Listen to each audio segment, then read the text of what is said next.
There is a huge problem caused all around the world by plastic waste in the environment, where it lies or floats around for decades and breaks up into microplastics. But wouldn't it be great if that plastic, once it's actually used its life, disappeared like a twig or a leaf? Well, the great thing is it can.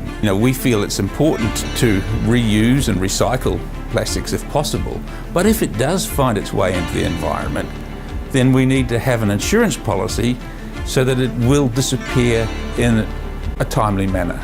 And that's simply the technology that we have. The problem with non-degradable plastics is that when they fragment in the environment, they're physically smaller, but they're still very much a polymer, so they're not accessible to microorganisms. Now, these materials are known to accumulate toxins and environmental pollutants that can then concentrate up the food chain. There's a real concern that we're contaminating our own food supply. So part of what we do is communicate globally and say to people, treat your plastic with this technology and you won't have that problem. It's the world of oxo-biodegradable plastic. It's been available in all these countries for about 10 years. It's being used in these countries for shopping bags, for food wrappers, for chocolate bar wrappers, for all sorts of everyday items.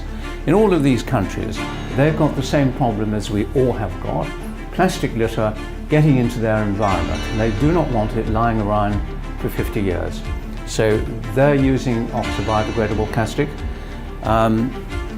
All these countries are, but not so much in the United States, the UK and Europe, because it's the countries in the Middle East here who've understood the importance of oxo technology, and they've actually legislated to make it compulsory for everyday items. Here is a good example of a product that we actually created. It can be recycled, and if it needs to be reused and reused and reused, it can. But if it ends up in the environment, in our oceans in particular, or in our open environment where animals will consume it and drains are blocked, we know that this is going to unzip, it's going to degrade, it's going to eventually biodegrade, and the carbon value, the carbon that went into this, that's going to be shared back into the ecosystem. It's going to return to nature. Not long ago, a whale was washed up on a beach in England, and its stomach was found to be full of plastic bags. Now, if oxo-biodegradable technology had been used for those bags, most of them would have degraded long before the whale had a chance to eat them.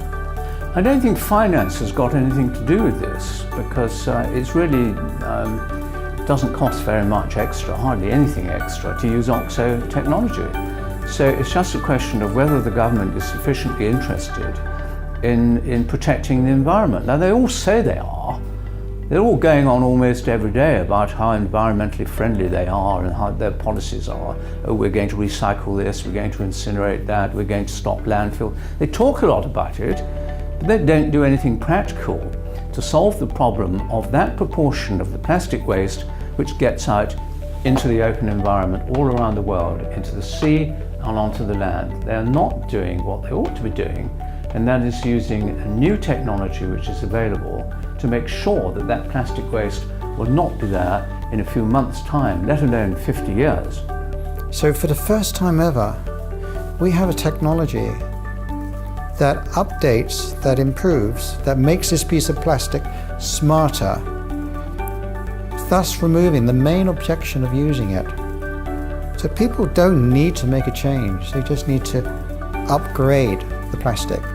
The genius of this product is that we are not changing the item itself. It is still plastic polymer.